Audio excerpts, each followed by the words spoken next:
तो दोस्तों, आज की स्टोरी के माध्यम से मैं आपको बताने वाला हूं कि चुप रहकर कैसे हम अपने जीवन को बदल सकते हैं। आपको चुप रहने की शक्ति का एहसास इस वीडियो में होने वाला है।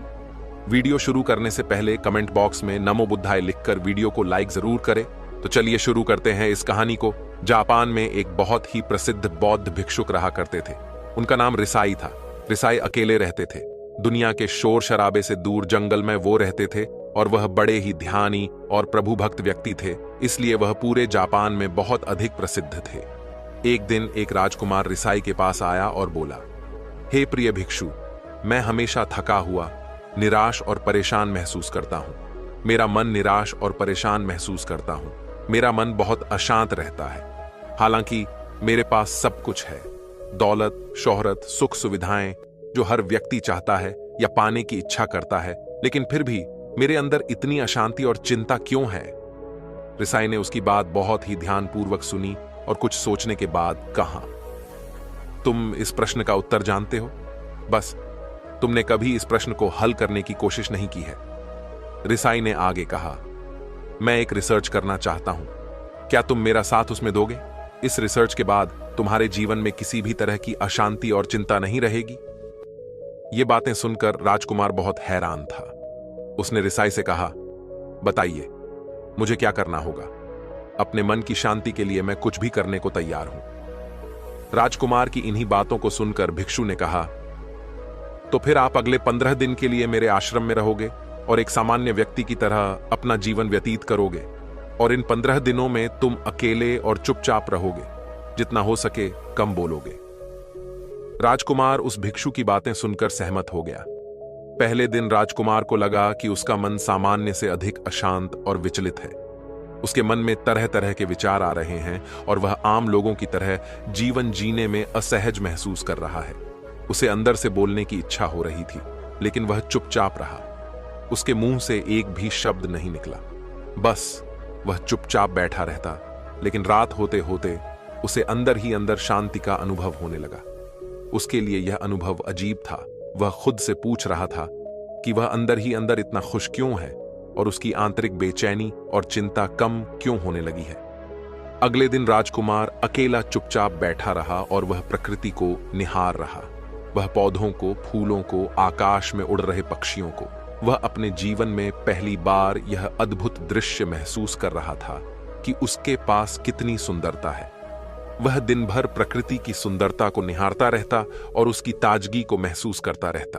इसी तरह से 10 दिन बीत गए और उसके मन की सारी बेचैनी, सारी हलचल, सारी उथल पुथल और सारा तनाव गायब हो गया।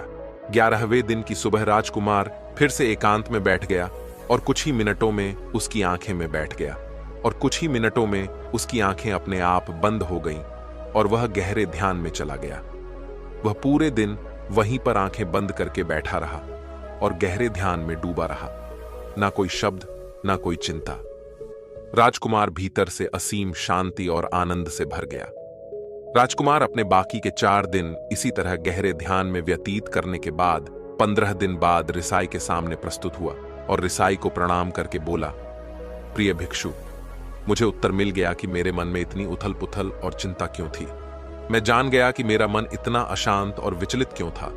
रिसाई मुस्कुराते हुए पूछा, बताओ, क्या उत्तर मिला तुम्हें? राजकुमार ने कहा, मैं आवश्यकता से अधिक बातें करता था। मैं किसी पर भी अपने शब्द और ऊर्जा व्यर्थ करता था। मैं दिन भर अपने लोगों से फालतू की बातें करता रहता और फिर उन्हीं के बारे में अकेले में सोचता रहता और ज्यादातर समय नकारात्मक ही सोचता रहता। इस तरह मैं बस अपना समय बर्बाद कर रहा था।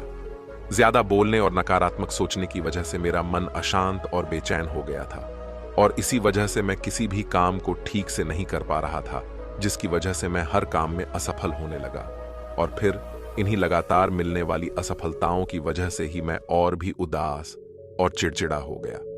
इन्हीं सभी चीजों की वजह से मेरा जीवन नष्ट हो रहा था। लेकिन यहां पर बिताए हुए 15 दिन मेरे लिए पूरी तरह से अलग थे। मुझे कुछ अलग ही एहसास यहां पर हो रहा था। अब मुझे ऐसा लग रहा है मैं अपना जीवन पूरी तरह से जी रहा हूं, लेकिन इससे पहले मैं अपना जीवन गलत तरीके से जी रहा था और मैंने यह भी सीखा कि हमें सिर्फ ध्यान करने की जरूरत नहीं है। ध्यान अपने आप होता है।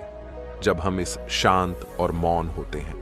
ध्यान के पिछले कुछ दिनों के दौरान मैंने जो पहली चीज सीखी वह यह है कि मनुष्य के जीवन के सबसे महत्वपूर्ण घटना स्वयं को जानना है। यह सुनकर रिसाई ने कहा, सिर्फ तुम ही नहीं, दुनिया में ज्यादातर लोग जरूरत से ज्यादा बोलते हैं। आज भी लोग ज्यादातर समय केवल एक दूसरे को नीचा दिखाने के लिए ही बोलते हैं। कुछ लोग ना चाहते हुए भी बातें करते हैं और अपना जीवन बर्बाद कर लेते हैं। रिसाई ने राजकुमार को चुप रहने का महत्व समझाते हुए कहा, एक बार गौतम बुद्ध से उनके शिष्यों ने पूछा, प्रिय बुद्ध, आप ज्यादातर समय चुप क्यों रहते हैं? बुद्ध ने कहा, क्योंकि चुप रहने से व्यक्ति अंदर से अनंत शांति की गहराइयों में होता हूं। मौन अपने भीतर उतरने की पहली सीढ़ी है। मौन के बिना स्वयं को जानना असंभव है। स्वयं को जानने और समझने का पहला नियम है कि मौन हो जाओ, उतना ही बोलो जितना अत्यंत आवश्यक हो। बेफिजूल की बातें करना छोड़ दो। तुम अचानक पाओगे कि 90% से भी ज्यादातर लोग व्यर्थ ही ज्यादा बोलकर अपना समय बर्बाद कर रहे हैं। न बोलने का कोई भी नुकसान नहीं है, लेकिन यदि आप ज्यादा बोलते हैं तो आप अत्यधिक गलती कर देते हैं। अगर व्यक्ति कम बोलना शुरू कर दे दो, दुनिया की 90% मुसीबतें कम हो जाएंगी, झगड़े फसाद कम हो जाएंगे, उपद्रव कम हो जाएंगे, अदालतें कम हो जाएंगी। अगर लोग थोड़ा चुप रहना सीख लिए, संसार की बहुत सारी समस्याएं हैं, बहुत सारा उपद्रव सिर्फ बोलने से पैदा होते हैं। सारी बात मौन सीखने की है। जब तुम नहीं बोलते तब तुम एकांत में अकेले हो गए, भरे बाजार में भीड़ में खड़े हो, नहीं बोलते, हिमालय के शिखर में पहुंच गए। जिसने मौन की कला जान ली वो भीड़ में भी अकेले होने की कला जान लेता है। वो अपने भीतर ही डुबकी लगाने लगता है। एकांत में तो आदमी स्वर्ग में है, दूसरे की उपस्थिति ही बेचैनी पैदा करती है। पहले तुम्हें चुप रहने की शक्ति को धारण करना होगा। इससे तुम अधिकतर ऊर्जा को बचा लोगे और फिर इस स्थिति में पहुंच जाओगे कि तुम कम बोलने लगोगे। अगर तुम किसी के यहां पर जा रहे हो और परेशान हो जाओ तो ऐसे में उचित है कि आंखें बंद कर लो और अपने में खो जाओ। वहां से आपको ताजगी महसूस होगी, क्योंकि तुम्हारे अंदर ही जीवन का वो स्रोत छिपा हुआ है, वह किसी दूसरे में नहीं है।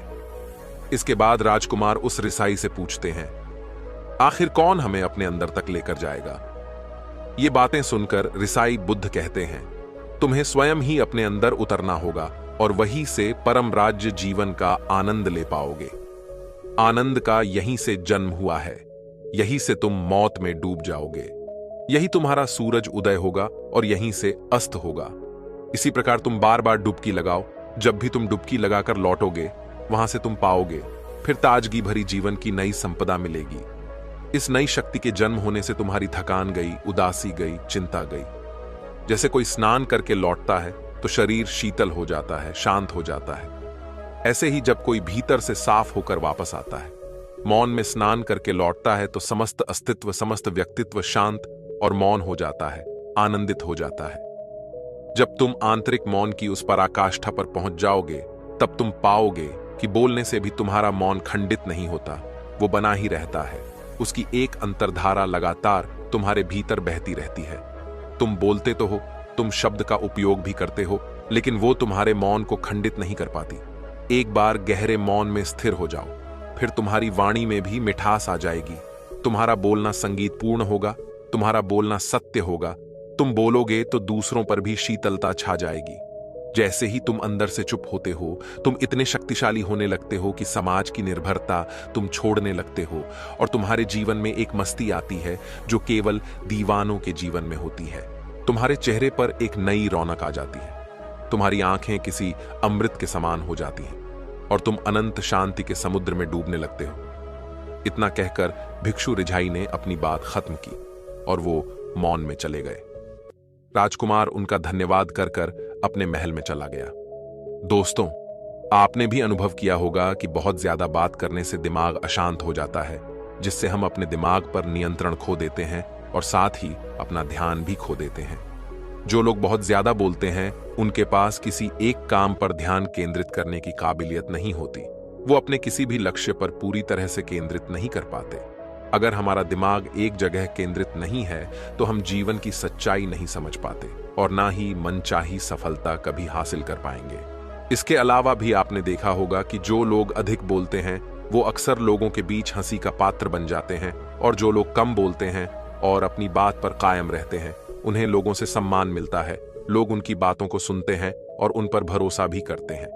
जो लोग जरूरत से अधिक बोलते हैं और अपने विचारों के बारे में पक्के नहीं होते, उनका दिमाग स्थिर और विचलित रहता है, शोर से भरा रहता है, और एक अशांत दिमाग वाला व्यक्ति जीवन में किसी भी चीज में सफल नहीं हो पाता, क्योंकि वह किसी भी काम में फोकस नहीं कर पाता।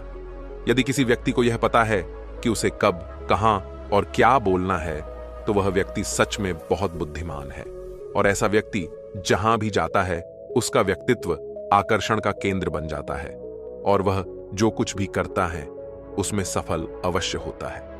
अगर हम किसी महान और सफल व्यक्ति के व्यक्तित्व को गहराई से देखें तो पाएंगे कि वो कम बोलते हैं और कम से कम शब्दों में अपनी बात खत्म कर देते हैं। वो बोलने से पहले वो चीजों और जिसके बारे में उसे बोलना है उनके बारे में गहराई से सोचते हैं। लेकिन जो लोग बहुत ज्यादा बोलते हैं, बहुत बार वो झूठ भी बोलते हैं और अपनी बातों से दूसरों के मन और विचारों पर कचरा डालते रहते हैं। वह ज्यादातर समय दूसरों की बुराई करते रहते हैं, इसलिए उनके अपने भी उनसे नफरत करने लगते हैं और उनसे बचने की कोशिश करते हैं। हमारे भारतीय उपनिषदों में कहा गया है कि हमारे शब्द वास्तविक ब्रह्म शक्ति हैं। मौन से धैर्य आता है, धैर्य से ध्यान, और ध्यान से हम अपने जीवन के बारे में जागरूक हो जाते हैं। इसलिए अगर हम ज्यादा बात करते हैं तो हम मौन को खो देते हैं, जो मन की शांति का पहला स्तंभ है। दोस्तों, आज से हम भी चुप रहने का अभ्यास अवश्य करेंगे। आज से हम भी वही बोलेंगे जो जरूरी है, और हम कोशिश करेंगे कि कम से कम शब्दों में अपनी बात खत्म करें, और हो सके तो कोशिश करेंगे कि रोज कम से कम 30 मिनट एकांत में चुपचाप बैठेंगे। और मुझे पूरा विश्वास है कि इससे हम सबके अंदर एक सकारात्मक बदलाव जरूर आएगा। इसी के साथ इस वीडियो को खत्म करते हैं। दोस्तों, उम्मीद करता हूं आपको इस कहानी से एक अच्छी सीख मिली होगी। यह कहानी आपको कैसी लगी हमें कमेंट बॉक्स में कमेंट करके जरूर बताएं, और साथ ही इस कहानी को अपने दोस्तों के साथ जरूर शेयर करें ताकि उन्हें भी इस कहानी से कुछ सीखने को मिल सके। धन्यवाद।